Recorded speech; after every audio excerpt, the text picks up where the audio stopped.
Hello दोस्तों, कैसे हैं आप सभी लोग। तो ईवीएस की क्लास को कंटिन्यू करते हुए, और क्लासेस आपको कैसी लग रही हैं कमेंट सेक्शन में ज़रूर बताएं। पीडीएफ नोट्स को प्राप्त करने के लिए आप हमारा टेलीग्राम चैनल ज्वाइन कर सकते हैं, जिसका लिंक मैंने डिस्क्रिप्शन में दे दिया है। और एवरेज की और एंशिएंट हिस्ट्री की फ्री ऑफ कॉस्ट आपकी ई बुक है, जो टेलीग्राम चैनल पर अपलोड कर दी गई है, आप लोग डाउनलोड कर लीजिए। तो क्लास को हम शुरू करते हैं। और क्वेश्चन नंबर 41 कहता है कि एक ईवीएस अध्यापक के अनुकरण विधि को समझाने के लिए विद्यार्थियों को घर के लिए एक क्रियाकलाप देने का निश्चय किया।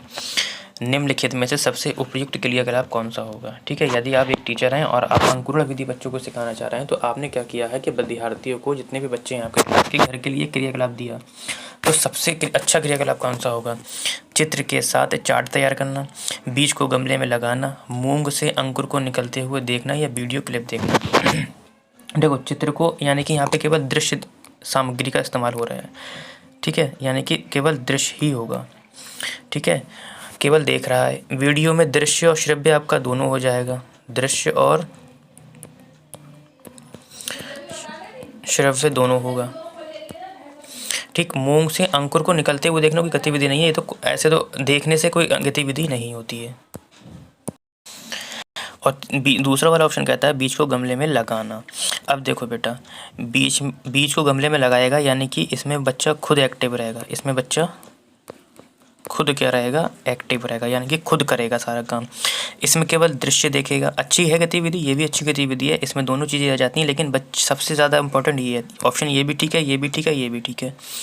ठीक, ये वाला क्यों काटा, क्योंकि ये वाला ऑप्शन इससे ठीक नहीं है। ये वाला चौथा वाला ऑप्शन ज़्यादा बेस्ट था, इसलिए मैंने ये लगा दिया। थोड़ा फिर से देखो, ये भी ठीक है, ये भी ठीक है, ये भी ठीक है। ये वाला क्यों काटा, क्योंकि ये वाला ऑप्शन जो है इसके अंदर है, तो ये वाला काट दिया। अब बचे हमारे एक तो 2 बचा और एक 4 बचा। वीडियो क्लिप देखना और एक खुद करके देखना, तो दोनों में कौन सा वाला ऑप्शन बेहतर है, 2 वाला ऑप्शन बेहतर है। तो ऑप्शन को आपको काटना है अच्छे तरीके से। तो जैसा कि आपने देखा कि सीटेट में चारों ऑप्शन ठीक हो सकते हैं, लेकिन आपको कैसे उसमें से अपना आंसर निकालना है, तो मैंने आपको बता दिया है।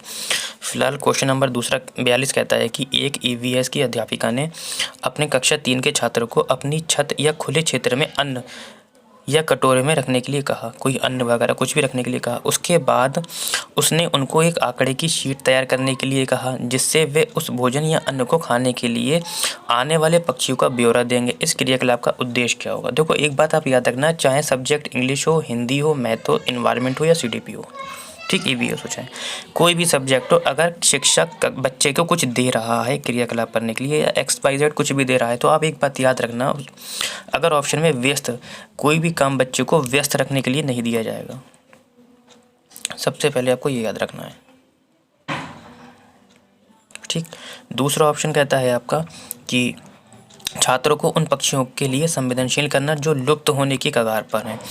ठीक, ऐसा हो सकता है कि अगर हम ब्यौरा तैयार कर रहे हैं पक्षियों की जातियों और उनके खान पान की आदतों के प्रति अवलोकन कौशल का विकास करना। और चौथा ऑप्शन कहता है कि जीवित प्राणियों के प्रति सहानुभूति उनके मन में बैठाना। भाई, हमें आंकड़े तैयार करना है, तो ऑप्शन 3 आपको दिखता होगा कि पक्षियों की जातियों और उनके खान पान की आदतों के प्रति अवलोकन कौशल का क्या करना, विकास करना। अवलोकन करेंगे ना, क्योंकि जब अवलोकन तभी करेगा बच्चा जब आंकड़े तैयार करना शुरू करेगा। फिर अवलोकन करेगा, ये वाला पक्षी आया, फिर ये वाला पक्षी आया, उसने इतना खाया, उसने इतना खाया, उसने इस तरीके से खाया। तो अवलोकन जहाँ पर भी ज़्यादातर अवलोकन देखिए ऑप्शन, वही ऑप्शन ज़्यादातर ठीक होता है।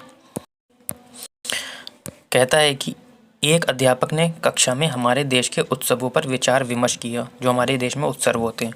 फिर कहता है कि विभिन्न संस्कृतियों के बावजूद कुछ उत्सव आम हैं और पूरे देश में मनाए जाते हैं। वे कौन सी संकल्पना का कक्षा में विचार करने की कोशिश कर रहा है। कहता है कि हमारे जीवन में उत्सवों के मूल्य हैं, बिल्कुल। विभिन्न संस्कृतियों में एकता, बिल्कुल विभिन्न संस्कृतियों में एकता। जब उत्सव मनाए जाते हैं, उस पर जब हम चर्चा करेंगे, तो कौन से एकता का प्रतीक बताना चाहता है, बच्चों को बताना कि देखो ये त्यौहार इस तरीके से, इनमें हम ऐसे जाके मिलते हैं, तो एकता का प्रतीक भी हम कह सकते हैं। उत्सवों में कोई सांस्कृतिक या प्रादेशिक अवरोध नहीं होता है, बिल्कुल ऐसा भी हम बताएंगे। और उस समय शांति और आनंद लेते हैं, ये भी हम बच्चों को बताएंगे संकल्प पर। यानी कि ऑप्शन नंबर आपका क्या हो जाएगा, आपका ABCD हो जाएगा। क्वेश्चन नंबर 44 कहता है कि एक ग्रामीण विद्यालय की अध्यापिका भोजन संरक्षण की तकनीकों का शिक्षण दे रही है, उसके लिए उत्तम युक्ति कौन सी है। मतलब एक शिक्षिका है जो ग्रामीण विद्यालय की, वो भोजन संरक्षण की तकनीकों का क्या दे रही है, शिक्षण दे रही है, तो उसके लिए सबसे उत्तम युक्ति कौन सी होगी। कहता है अपने आप विभिन्न संरक्षण विधियों के प्रति रूपों का चार्ट बनाकर उसका उपयोग करना, भोजन के उन नमूनों का प्रदर्शन करना जिन्हें संरक्षित किया जाता है, या विभिन्न संरक्षण विधियों का पावर पॉइंट प्रस्तुत करना, या छोटे छोटे वीडियो क्लिप दिखाना, या अड़ोस पड़ोस में क्षेत्रीय भ्रमण का आयोजन करके घरों में उपयोग होने वाली संरक्षण विधियों का अवलोकन करना। मैंने कहा था जहाँ पे ये अवलोकन दिखे, देखो अगर बच्चा आस पड़ोस में जाएगा खुद से क्षेत्रीय भ्रमण करेगा तो देखेगा, बच्चा एक्टिव रहेगा, घरों में उसका उपयोग करने वाला देखेगा, संरक्षण विधि को कौन कौन सा अवलोकन हो रहा है उसे नोट करेगा। ठीक, तो ऑप्शन आपका क्या हो जाएगा, 4 हो जाएगा। ठीक, क्वेश्चन नंबर 45 कहता है कि एक EVS यानी कि पर्यावरण अध्ययन की शिक्षिका NCERT के पाठ 11 फुलवारी पढ़ा रही है, शिक्षण के लिए निम्न में से किस संसाधनों का उपयोग कर सकती है। कहता है भारत का मानचित्र, बिल्कुल बेटा भारत का मानचित्र का भी इस्तेमाल कर सकती है, उसमें बताने के लिए मधुबनी चित्रकला भी बता सकती है, विभिन्न स्थानीय बता सकती है, कार्यपत्रक भी बता सकती है, यानी कि ABCD हो जाएंगे।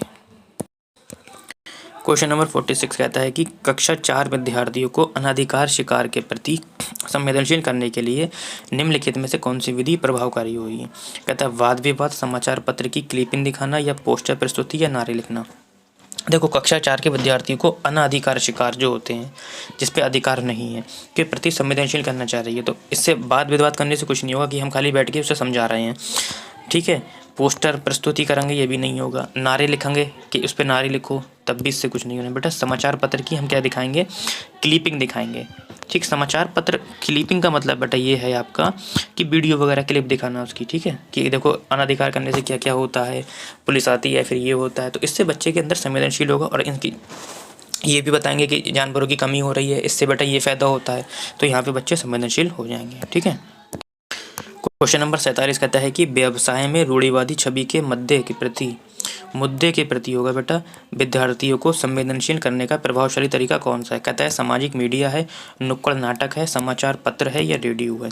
तो व्यवसाय के प्रति में जो व्यवसाय में रूढ़िवादी छवि चल रही है बेटा, ठीक है, जो रूढ़िवादी छवि आपकी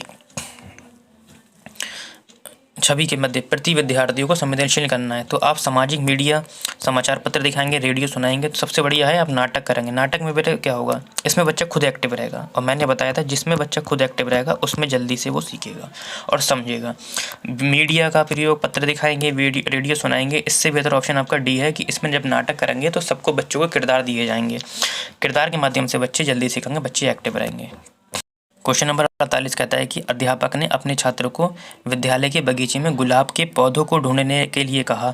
छात्रों ने देखा कि कुछ में फूल नहीं खिले हैं और उसने उन्हें निर्देश दिया कि वे पौधों को प्रतिदिन देखेंगे कि कितने दिन में उनमें बहार आती है। यहाँ पर अध्यापक निम्न में से किसका विकास करना चाहता है। कहता है कि प्रयोगों में आंकड़ों को दर्ज करने का कौशल प्राप्त हो जाएगा। बिल्कुल, जब बच्चे उन फूलों का, फुलवारियों का, बगीचे का जब वो अवलोकन करेंगे तो आंकड़े इकट्ठा करेंगे। ऑप्शन नंबर आपका ए सही है।